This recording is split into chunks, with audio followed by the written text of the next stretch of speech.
দ্বিতীয় প্রশ্ন হচ্ছে যে অধ্যাপক তাসনিম সিরাজ মাহবুব, আপনার সঙ্গে আসলে যারা মামুনুল হক একমত হন নাই যে ধর্মনিরপেক্ষতা একটা রাষ্ট্র দরকার, বরং বা রাষ্ট্রের মধ্যে ধর্মনিরপেক্ষতা বিষয়টা থাকা দরকার, তিনি মনে করছেন সেটা ইসলামের সাথে সাংঘর্ষিক। ইসলামের মধ্যে এই একটা প্রপার গাইডেন্স আছে, যে গাইডেন্সের মধ্যে দিয়েই ইসলামে যারা ফলো করেন তারা চলতে হবে, রাষ্ট্র তার বাইরে না, আসলে তারা যে রাষ্ট্র গঠন করবেন সেটা তার মধ্যে দিয়ে চলতে হবে। এবং তিনি উদাহরণ দিতে গিয়ে বলেছেন যে 1924 সাল পর্যন্ত, যতদিন ওসমানিয়া সাম্রাজ্য যেটাকে ওনারা খেলাফা বলছেন সেইটার মধ্যে তিনি ছিলেন, ততদিন পর্যন্ত এটা ছিল, বাকি সময়ের মধ্যে ওনারা এটা প্রতিষ্ঠা করতে চান আবারও। আপনার মতামত শুনতে চাই। আসলে রাষ্ট্র ধর্মটা তো অনেক বড় একটা বিষয়। আমি খুব মানে সহজ ভাষায় বলার চেষ্টা করব। আমার সীমিত জ্ঞানে আমি যতটুকু জানি, ইসলাম আমাদেরকে শেখায় পরমত সহিষ্ণুতা। সবাই নিজের নিজের ধর্ম পালন করবে, আমি তাকে বাধা দেব না, আমি তাকে জোরও করব না, অথবা আমি তাকে ফলো করতে যাব না। ইংরেজিতে একটা কথা আছে, এগ্রি টু ডিসএগ্রি। আপনাকে আমি কথা বলার সুযোগ দিব, আপনার কাজ আপনি করবেন, আমার কাজ আমি করব, শান্তিপূর্ণ সহ অবস্থান হবে।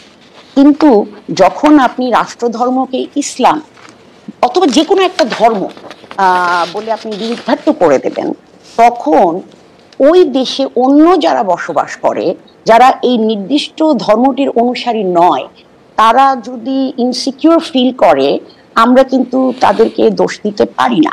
এবং আমি বড় হয়েছি একটা জেলায় যেখানে যেটা হিন্দু মুসলিম সম্প্রীতির জন্য বিখ্যাত, সেটা হলো সিলেট। আমরা ছোটবেলা হিন্দুদের সাথে মিশেছি, তারা তাদের মতো করেছে, আমরা আমাদের মতো করেছি, কোনোদিন কোনো দাঙ্গা হাঙ্গামা এগুলি হয়নি।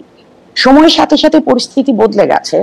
আমি ৭১-এ অনেক ছোট ছিলাম, ৭৫টা আমার মনে আছে। ৭০-এর শুরুর দিকে আমি কিন্তু এইটা নিয়ে এমন কোনো ইস্যু, মানে আমি যখন স্কুলে পড়ি ৯-১০ এরকম, ৭০-এর শেষের দিকে এটা কোনো ইস্যু ছিল না। তারপরে যখন সংবিধানে বিসমিল্লাহির রহমানির রহিম যোগ করা হয়, তখন একটু ভুরুটা অনেকে তুলেছেন, কিন্তু তাতে কোনো সমস্যা হয়নি। কিন্তু যখন রাষ্ট্রধর্মকে অফিসিয়ালি, মানে ইসলামকে অফিসিয়ালি রাষ্ট্রধর্ম করা হয়েছে, তখন থেকেই যারা অমুসলিম তাদের মধ্যে একটা ভয় কাজ করে। এবং আগে শুনতাম অনেকেই বলতো যে আরে এই তো ইন্ডিয়াতে এক পা দিয়ে রেখেছে, সুযোগ পেলেই চলে যাবে, এখানে বসে লেখাপড়া করছে, চাকরি বাকরি করছে, টাকা পয়সা জমিয়ে চলে যাবে। এই সংখ্যাটা আগে খুব একটা বেশি ছিল না। আমার ডোমেস্টিক হেল্পদের মধ্যে আমার ড্রাইভার হিন্দু, আমার মালি হিন্দু, এবং আমি দেখি বিশেষ করে আমার মালি ৮-১০ বছরের বাচ্চা আসে তার ছেলেকে ইন্ডিয়াতে পাঠিয়ে দিয়েছে। তারা এখানে খুব ইনসিকিউর ফিল করে। তাসনিম সিরাজ মাহবুব, আপনি বলছিলেন যে আসলে এটা নিরাপত্তাহীনতায় ভুগে, যারা মামুনুল হক উদাহরণ দিলেন যে এটি আসলে ভুগে নাই, আপনার বক্তব্য আমরা একটু শুনতে চাই। আপনি জানেন যে কোনো ক্ষেত্রেই জ্ঞান কিন্তু দুই ধরনের হয়, একটা হচ্ছে থিওরিটিক্যাল আর একটা হচ্ছে অ্যাপ্লাইড। তো আমি কিন্তু অ্যাপ্লাইড অংশটা নিয়ে কথা বলছি। আমরা সবাই জানি যে ইসলাম ধর্মের বয়স ১৪০০ বছরের উপরে। ইসলাম তো ভালো কথা বলে। আমি একজন মুসলিম এবং আমি জানি যে ইসলাম সব ভালো কথাই বলে, এবং আমরা খুব ছোট ছোট কাজ করে আমরা আল্লাহকে সন্তুষ্ট করতে পারি। কিন্তু যা বলা হয়, ১৪০০ বছর আগে হযরত মুহাম্মদ সাল্লাল্লাহু আলাইহি ওয়াসাল্লাম আমাদেরকে যে শিক্ষা দিয়ে গেছেন, সেই যুগের মুসলিম আর এই যুগের মুসলিম কি একই চারিত্রিক বৈশিষ্ট্য অধিকারী? আমি বর্তমানের কথা বলতে চাই, আমি অতীতের কথা বলতে চাই না। কেন বলতে চাই না? যে ইসলামী শাসন হলে তারা নিরাপত্তা বোধ করবে বা তারা করতো না। আমি করতে যাব না, আমি বর্তমানের কথা বলবো।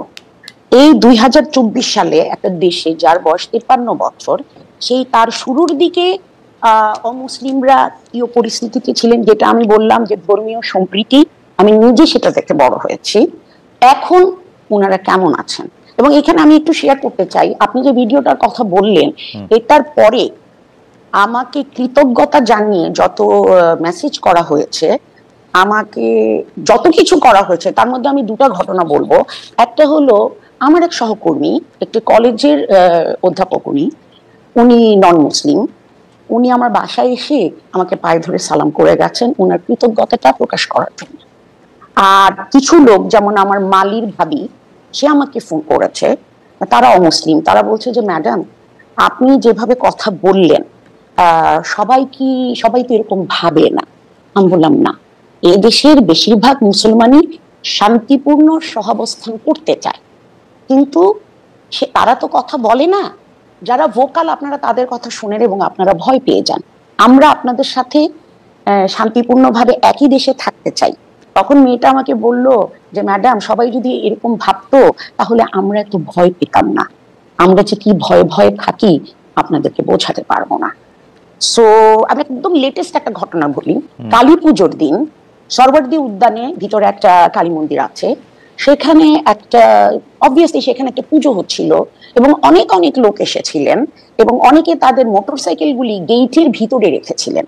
রাত 10টার দিকে এসে তথাকথিত একজন ছাত্র কয়েকজন মিলে গেইটে তালা মেরে দিলেন। তো তাদেরকে বলা হলো যে আপনারা গেইটে তালা মারছেন কেন? বললো রাত 10টা বেজে গেছি তাই আমরা তালা মারছি। আপনারা কে? আমরা প্রক্টোরিয়াল টিমের সাথে কাজ করি।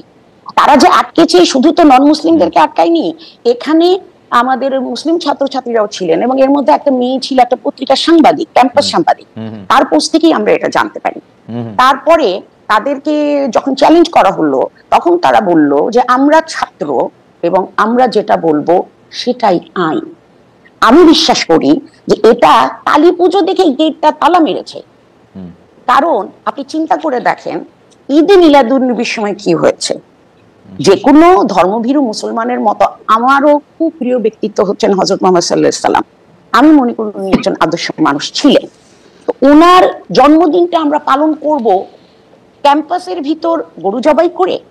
এটা কি ঠিক জায়গা? ক্যাম্পাসের ভিতরে আপনি গরু জবাই করবেন? আর একদিকে আপনি আপনাদের অনুষ্ঠান হলে, আপনাদের বলতে আমি মিন করছি এই ছাত্রদের, তারা তাদের গরু কেটে গরু কাটুক খাসি কাটুক সেটা ইস্যু না, তারা এখানে আনন্দ ফুর্তি করছে।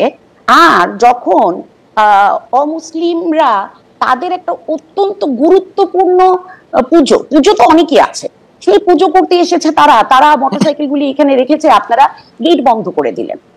তার মানে কি? যে অমুসলিম তার সাথে আপনি গায়ের জোর দেখিয়ে এটা করছেন। আপনি তো কোনো মুসলিমের সাথে এটা করতে যাবেন না।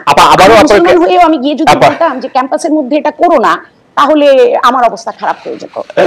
নিরাপত্তাহীনতার যে বোধটা, এই